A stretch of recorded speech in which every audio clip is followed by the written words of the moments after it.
They were the biggest band in the world. Four musicians who harnessed the power of thunder and lightning, creating a sound that defined a decade and echoed for generations. Led Zeppelin. The name itself just evokes power, mystery, and that untamed rock and roll excess. They sold a staggering number of albums, with estimates putting the number between 200 and 300 million worldwide. They played to sold-out stadiums across the globe and crafted a mythology as colossal as their sound. But what if that mythology was built on something darker? For every legendary riff, there's a rumor of riotous behavior. For every iconic lyric, there's a whisper of a back-masked message. For every sold-out show, there's a story of scandal that has followed the band for 50 years. Was Jimmy Page a practitioner of dark magic, or just a master of mystique? Today, we're opening the Led Zeppelin case file, separating the hard facts from the sensational folklore to get closer to the truth about one of rock's most enduring and controversial legacies. Section 1. The Myth and the Mystique. To understand the darkness, you first have to get the light. When Led Zeppelin exploded onto the scene in the late 1960s, they were more than a band. They were a force of nature.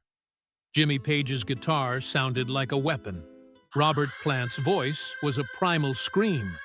John Paul Jones's bass lines were the unshakable foundation. And John Bonham's drumming was the sound of the world ending.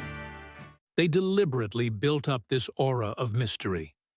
While their peers were all over television, Zeppelin stayed aloof, communicating mostly through their music and their famously minimalist album art. This was never more obvious than with their fourth album. It had no title, no band name on the cover, just a strange painting of an old man, and, on the inner sleeve, 4 cryptic symbols. Each member chose a personal sigil. John Paul Jones chose a triquetra inside a circle, a symbol said to represent confidence and competence. Robert Plant's was a feather inside a circle, an emblem you can find in books about the mythical Mu civilization. John Bonham's was 3 interlocking rings. One popular interpretation is that it represents the trinity of father, mother, and child, but others have pointed out it looks an awful lot like the logo for Ballantine beer, one of his favorites. And then there was Jimmy Page's symbol, Zoso. Its origins are still a subject of intense debate, and Page has never really explained its meaning. This was a masterstroke of secrecy. It wasn't just an album cover. It was an invitation into a secret world, a puzzle for millions of fans to obsess over. Page understood the power of myth. He knew that what you don't say can be far more powerful than what you do. And he was about to give the world a lot to talk about. Section 2. The Magic and the Occult. You can't have a conversation about Led Zeppelin's dark side without mentioning 2 words: Aleister Crowley. Crowley was an English occultist, a ceremonial magician, and a self-proclaimed prophet who founded the religion of Thelema in the early 20th century, styling himself the Great Beast 666. By the 1970s, he had become a countercultural icon, and Jimmy Page was one of his most high-profile admirers. Page's fascination wasn't casual. He was a serious collector of Crowley's manuscripts and artifacts.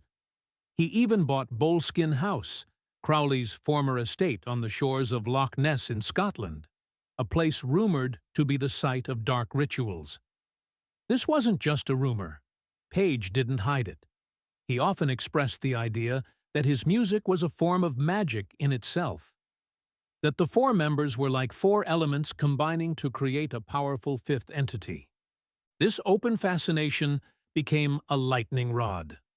On the vinyl runout of Led Zeppelin III, the phrases "do what thou wilt" and "so mote it be" were hand-etched into the master disc, a direct nod to Crowley's core beliefs and ceremonial magic. As the band's fame grew, so did the legends.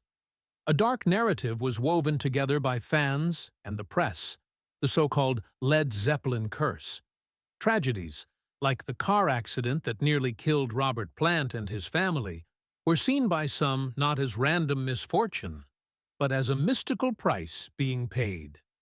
The theory intensified after the sudden death of Plant's 5-year-old son, Karak, from a stomach illness in 1977.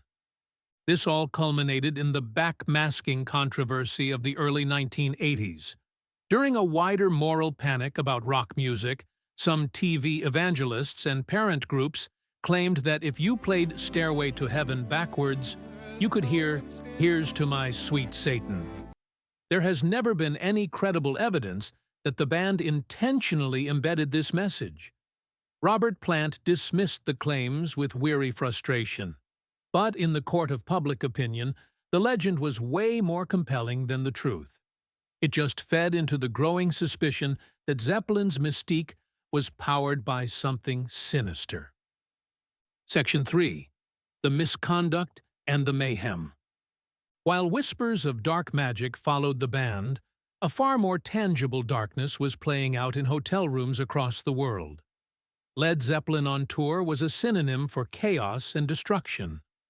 Their exploits became the blueprint for rock and roll excess, a whirlwind of trashed rooms, thrown televisions, and legendary confrontations. Their manager, Peter Grant, a man of intimidating physical presence, created a bubble of aggressive isolation where the normal rules just didn't seem to apply. Perhaps no story encapsulates this better than the Mud Shark incident at the Edgewater Inn in Seattle. It's a story that's been told and retold, with the details shifting like a distorted memory. The legend involves members of the band's entourage, a groupie, and a fish used in a depraved act. The exact details are murky. Band members have denied their involvement, and different stories have emerged over the years. The incident has become a notorious piece of rock lore, a grotesque symbol of the era's debauchery.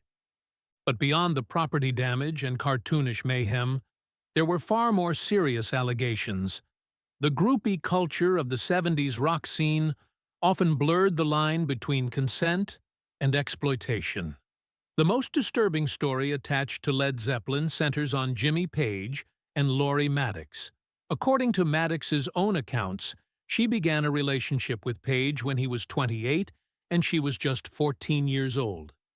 In later interviews, Maddox has described a secret relationship that lasted for a couple of years, one that allegedly involved her being kept in hotel rooms, sometimes under guard, to avoid legal trouble. While she has expressed complex feelings about it, her story and others like it cast a long, dark shadow over the band's legacy. It forces us to re-examine the boys will be boys mythology of the time and confront a much uglier reality. These aren't tales of magic and myth. They are serious allegations of misconduct that can't be romanticized.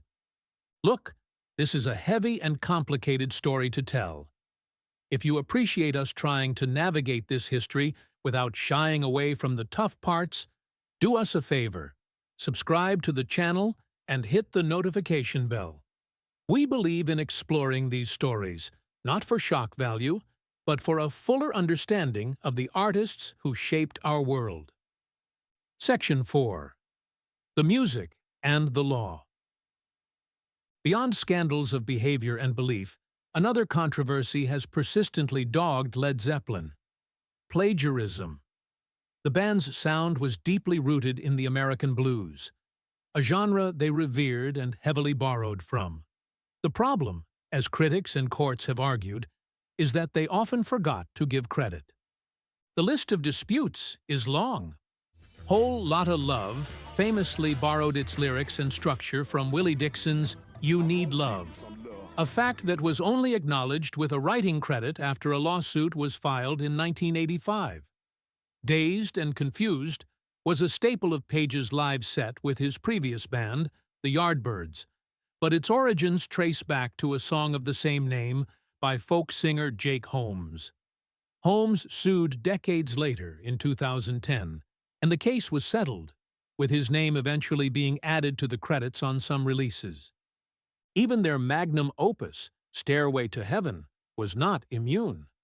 The estate of Randy Wolf, of the band Spirit, claimed that the iconic opening riff was lifted from their 1968 instrumental, Taurus.